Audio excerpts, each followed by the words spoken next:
Well, Vital Remains. I think the band need no introduction, but uh, we wonder how did it all begin? Well, it started back in '89. Uh, Me and some old members, Providence, Rhode Island. So what, 18 years ago now, and then Dave joined the band in '96. So he's been with us for 11 years. So that's pretty much how when we started, a long time ago. Hmm. Yeah. Tony, Yeah. how did you hook up with Dave? Do you remember this moment? Yeah, we actually got a demo of Dave's, of his old band that was produced by Mitch Harris of Napalm Death. And we were looking for a drummer, and I was given this demo of his. I listened to it. I thought he played really well, and I invited him to come to Rhode Island. He came to Rhode Island. He played all the songs flawless. And I think, did you drive the first time or you flew? I flew the first time. Flew the first time, and then he drove, and then he went all the way back to Las Vegas, where he's from originally, and drove his car until it died in Rhode Island. Literally died and had to be thrown in, had to be junked with all his equipment and drums. And he came and he moved to Rhode Island. He's been there ever And since. I've been there ever since. So that's how I met. And your first gig? First gig Together? was it Deicide? It was a Deicide Deicide gig, actually. Isn't that a coincidence with Glen? And it was '96, and Yeah. first show with Dave, and yeah, we played with Deicide to a packed show in Providence, and it was great, and that was the first gig. It was cool.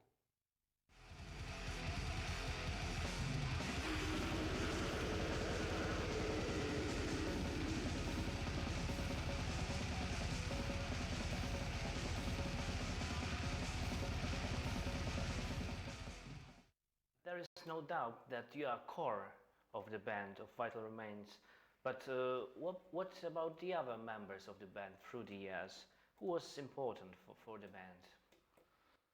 Well, that's a good question. I think I was important in a way, not to sound selfish or egotistical, but I've been the core writer of the band since the beginning.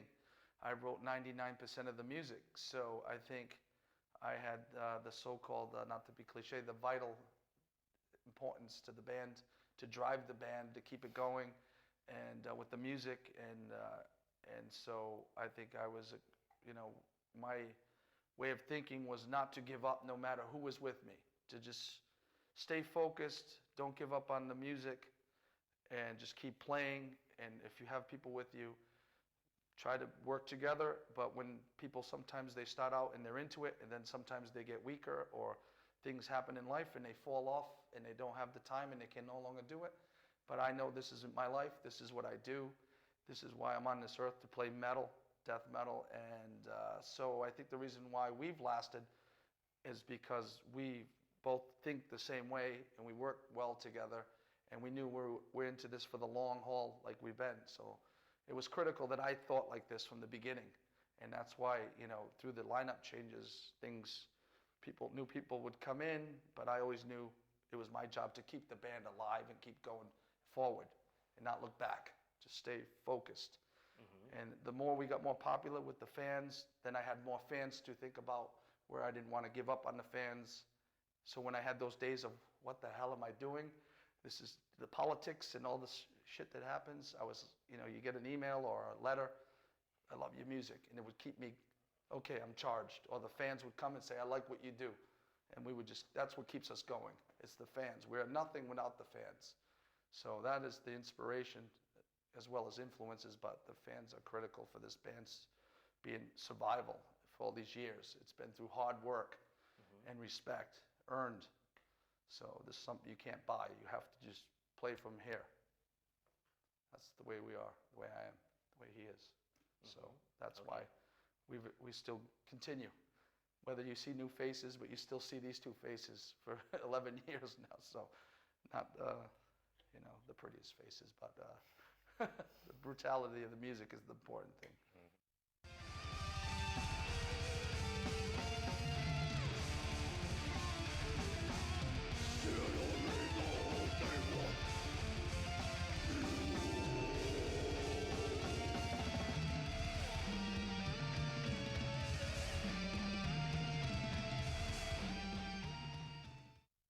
let's back to 1989, Reduced to Ashes.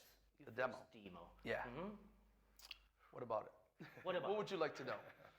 Well, what do you remember from Well, this period of time? I remember for the demo, just recording the demo in an engineer. This guy had a studio, a little 8-track recording, and I remember back then taking everything seriously. Like, okay, we're making a demo, like it was the big album, you know. But even though it was just a little shitty $200 demo, you know, there was so much importance to it, and even though it's raw and the recording is very, you know, very noisy and everything, it was still an important thing. And I can remember the hunger, the actual feeling of making music and recording it, and then having just even close friends listen to the demo and go, hey, that's great, you know, and just the feeling of, okay, that was great, but we could do better. And just it started. It was a foundation, and I remember also the fact that when we started doing Reduced to Ashes, the other guitar player had his own way of writing, and it didn't really work with the way I wrote. It was different, you know, the style was different music for Vital Remains. So I turned it around and tried to push more for death metal and more heavier stuff, heavier riffs. And so I came in, I just remember the guitar player saying, you write the music, I will just follow you, because he was writing things that were very different back then and more hardcore metal stuff like that, and like Anthrax. And I said, nah, we have to be more brutal death metal, and that's how. But back then was a good times because we were hungry. You know, we were playing with bands like Morbid Angel and Altars of Madness and Deicide and Obituary and all these bands that were like, you know, that became like influences and brutal to the scene. We were playing with them in the early stages, so it was all new and fresh, and so it was great to play those shows together and be, you know, start the foundation of what became Vital Remains. It was good times back then. It was good.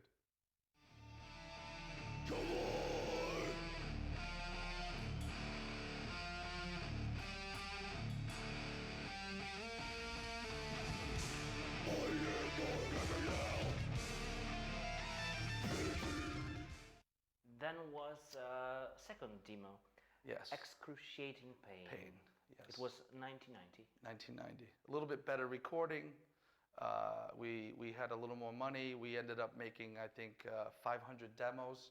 They sold in 2 weeks, believe it or not. We were excited. We were like, wow, 500. And just in people in Rhode Island and friends of the scene. And then we ended up making another 500. And then we ended up getting a deal with Thrash Records from France, which we made the Black Mass, the 7-inch. And then things started taking off from there. Not to get ahead of you, but that's what, doing the Black Mass, we ended up selling 2,500 in 2 weeks. So things started selling more, and then that's when Peaceful came and said, hey, we like what you're doing, let's make a deal. So everything was progressing, everything was getting better. And so all very important monumental stuff for us to get to the next point. We kept working harder to make better music, and it's just stepping stones. You know, these demos led up to 7-inch, to records, and so on to where we are now. So 18 years later with, you know, new album. And we think we get better with age, kind of like a fine wine, you know. Some bands give you good music in the beginning, and then they not so, you know, we're, I think, different. We tried to always make a better album. Each time we go into the studio, we tried to progress. We try harder. And sometimes, like, I'll be honest, this album, Icons of Evil, we were like, there's no way we're going to be able to beat De-Christianize. And that's when we thought, well, if we can't beat it, maybe we can match it, and this will be good. But we really didn't think we had it in us to write heavier or faster. But, you know, here we are, excited and proud of the new album, because we think, and now we're hearing the feedback from the fans, and they're saying, you guys did it. So for us, it's, you know, cheers, you know, to the fans for that, you know. Very much.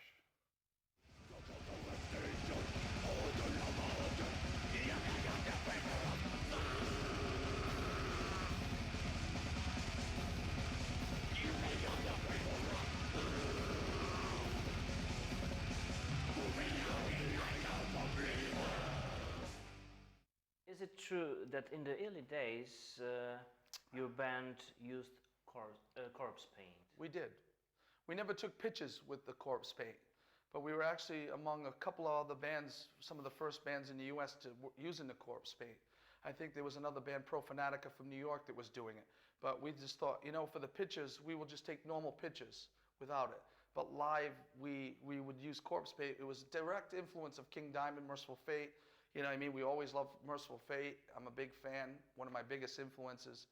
And so since I seen them like 84, and I seen them in the United States on the Don't Break the Oath, it was a very inspirational, one of the best concerts I've ever seen in my life that made me have that little bit of that, you know, that style with the corpse paint. And I've always liked some black metal bands too, but back then it was still new, you know, there wasn't a lot of bands, it wasn't still trendy, and then it got more trendy as the years went on. But yeah, we used to do the corpse paint, and it was exciting times back then. Again, there was a lot of craziness going on, and then you know, over the years we just stopped doing it less and less, and concentrated more on the music instead of just the corpse paint and everything like that. But it's not something I regret. I actually miss those days of putting on the makeup and just going out there with the whole atmosphere. But it's just the band's more about still the stage, but more the music. It has to be the music first, and then the image afterwards, I think. In my opinion, that's the way I feel.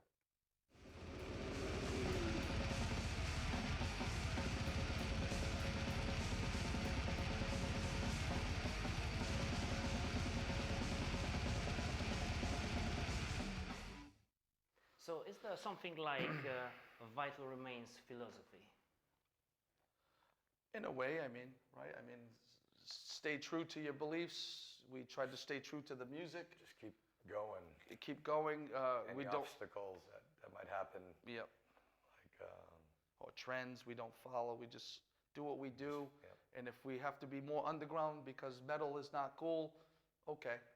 We love the underground. So if it comes above the surface and it's bigger, like now, I think it's more, metal is bigger now, and more people are getting into the heavy extreme music. And it's a whole nother generations, and we're seeing this. So it's like, it's great, but I think who knows, in a couple more years, it might go back underground again. So, you know, that's just the way it is. But Vital Remains is about existence, and that's kind of what the word Vital Remains means. It's existence. It's vital existence. It's, you know, it's all about what we do with the music, and the longevity of the band has been about the music.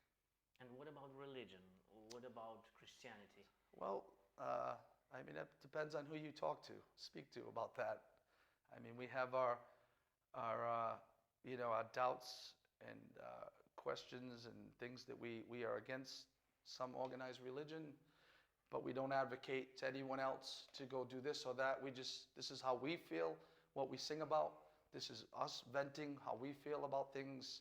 And so, you know, some people understand what we do and maybe don't like the anti-Christian lyrics that Dave writes, or anti-religion or something. But, you know, even on the new album, the whole album isn't about, you know, bashing Christianity. We just try to point out the hypocrisy and the flaws to make people think for themselves.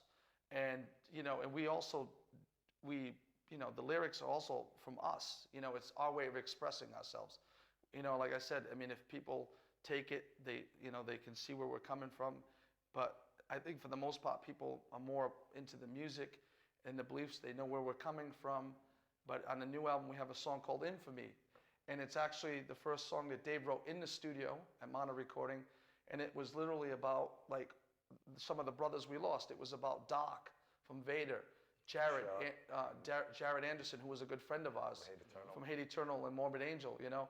Dimebag, who also we didn't know. I only met him once, but still a great, important person from metal, and who influenced a lot of us. And so we wrote this song about our fallen brothers, like in a sense, like, hey, you may not be here, but we will not forget you, and we will keep the metal and the music going. In the metal community, in the underground, we're all like a family. Everyone kind of knows everyone. We are the kind of music is people can come and they can meet us. It's not some distant thing.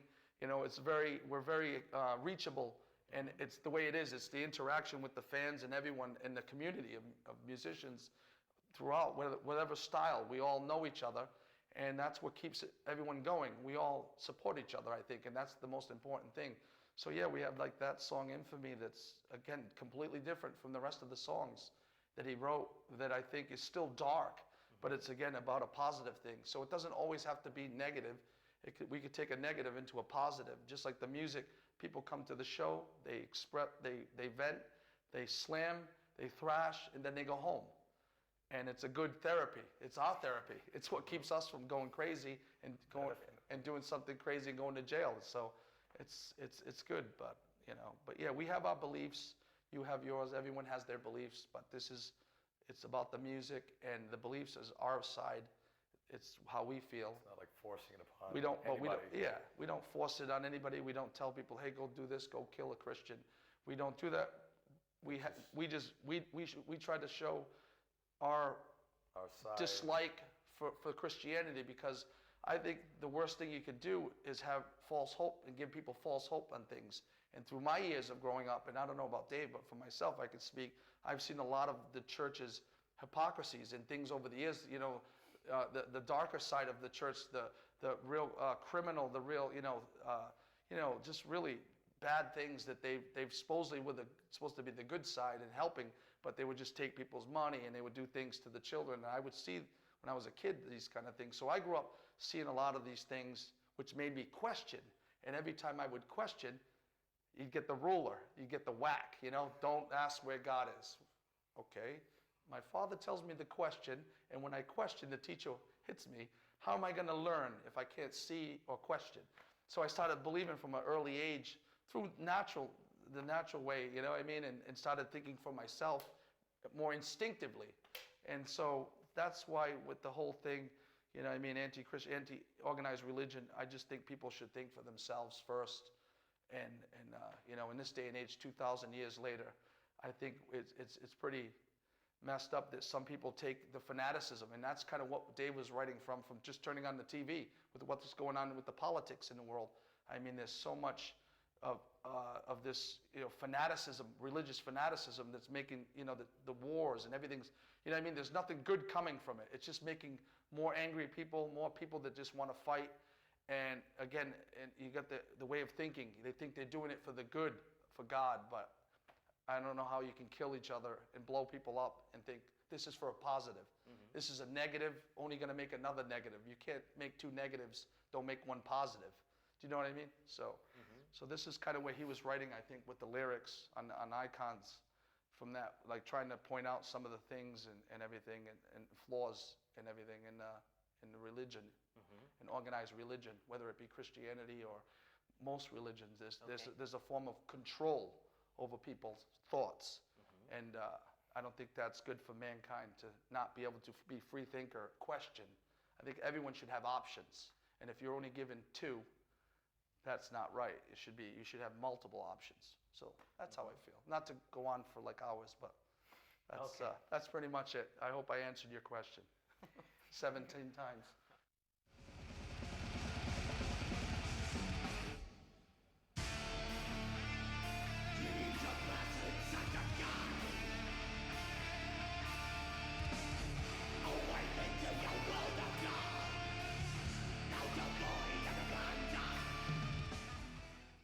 Let's back to your music, discography. In 1992, you released a debut album, Let Us Pray, then Into Cold Darkness, and 1996, Forever Underground. I think it was an album which breaking you to wider audience. Do you agree with that opinion? I think so. I mean, it was definitely received in Europe very well. Yeah.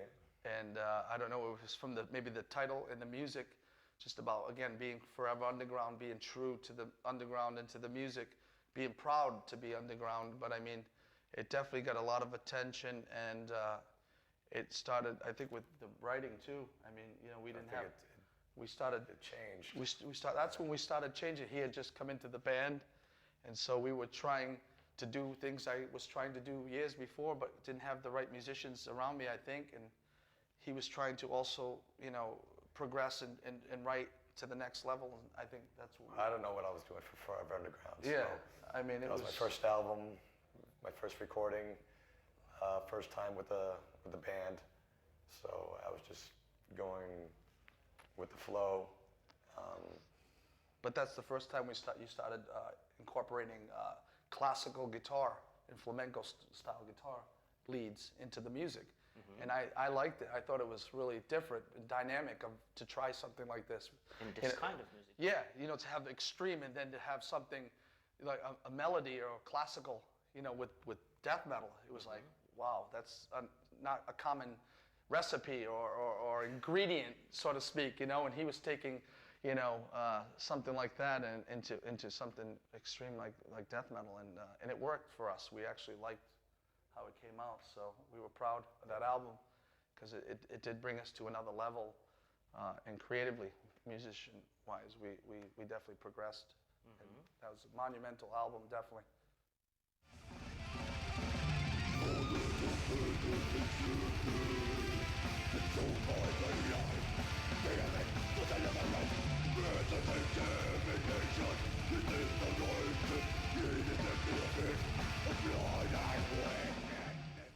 The next album, Dawn of the Apocalypse, established your position. Yeah, I mean, we had a new singer. We were, again, trying to write a little more aggressively than Forever Underground. Dave was trying to play a little faster. His drumming was getting better, so I was trying to push him. He was trying to push himself. So definitely Dawn of the Apocalypse was a great record. Like I said, it's just too bad it didn't have good distro. It definitely was a progression from Forever Underground, and I think, it was, we're really proud of that album. It's just like I said, it was step up, and it was progressing from Forever. So that's what we've been always trying to outdo the previous album.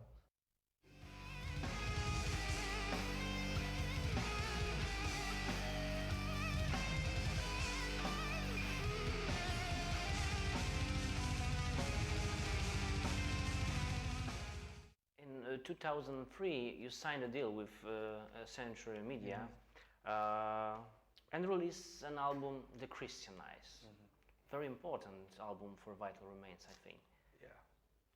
Well, we definitely, as you know, that was the first album we did with Glen, but it wasn't the first idea to work with Glen. We actually were supposed to work with Glen on the second album, Into Cold Darkness. Not too many people know this, but I had talked to him back then in '94. We went to Florida, we mixed the Into Cold Darkness album.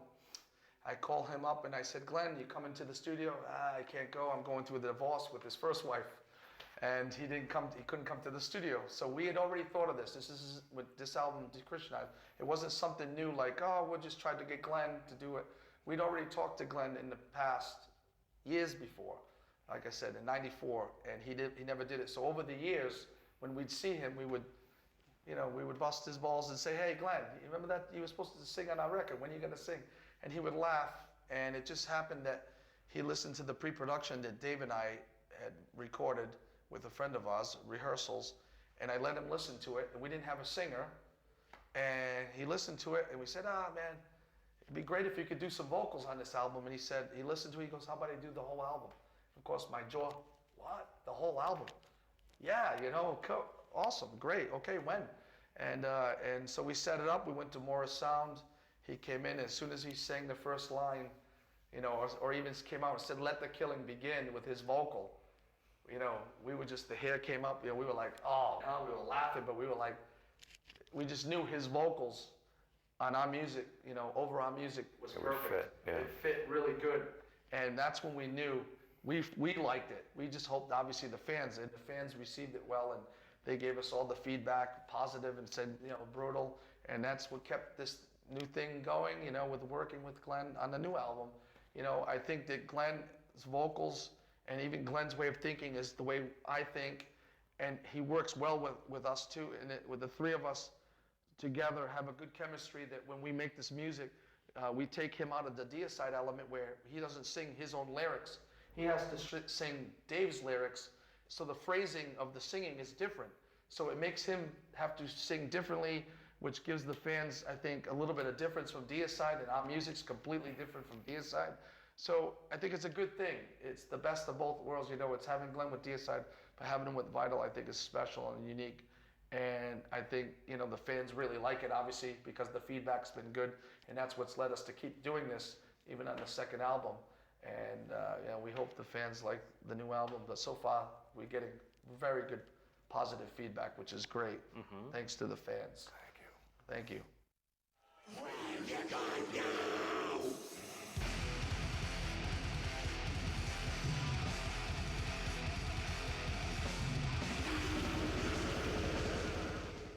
You got a new album, Icons of Evil.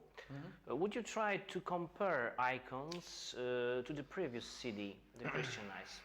I think it's got some elements of Dechristianized, but I think it's got more actually old school riffs and hooks in this music, in the new album. So as well as it has the brutality, it's even more dynamic, I think, because I think I was trying to go more old school, and then Dave was trying different things with the harmonies and leads. But yeah, I mean, I just think it's just a better record. You know what I mean? All the way around. It's just got, again, more old school influences in there. And, you know, it's got some brutality like Dechristianized, and even some stuff that's maybe even a little bit faster, if that's possible to believe that. There was definitely, he was definitely some days, some of the fastest stuff he's ever done, ever. And we have it on video, so people can see, you know, that this isn't like digitally enhanced. Some people, critics, have said that, you know, maybe, oh, it's not possible, but we actually have on our MySpace, Dave playing one of the songs from the beginning to the end, one take. And I have it on video, so for the fans to see, so they can say, some of the critics that maybe think, I don't think he can play that fast. Here it is. The video does not lie. You can see this, but we're just proud of the new album. I mean, Very proud. You know, Icons of Evil is just like, I think, our best, and that's why the whole, I was quoted as saying it's our Rain in Blood, and people were rolling their eyes thinking I was just making a thing, but what happened is I talked to somebody at the label, and we were talking out of conversation. They said, hey, if Dechristianized is your hell awaits, make Icons of Evil the Rain in Blood, your best. So I was like, oh, talk about pressure. You know, I don't think I could make better album, but they were telling me, make a better record. You can do it, you know. And we didn't think so, but we think we did. We really did. We're proud of it.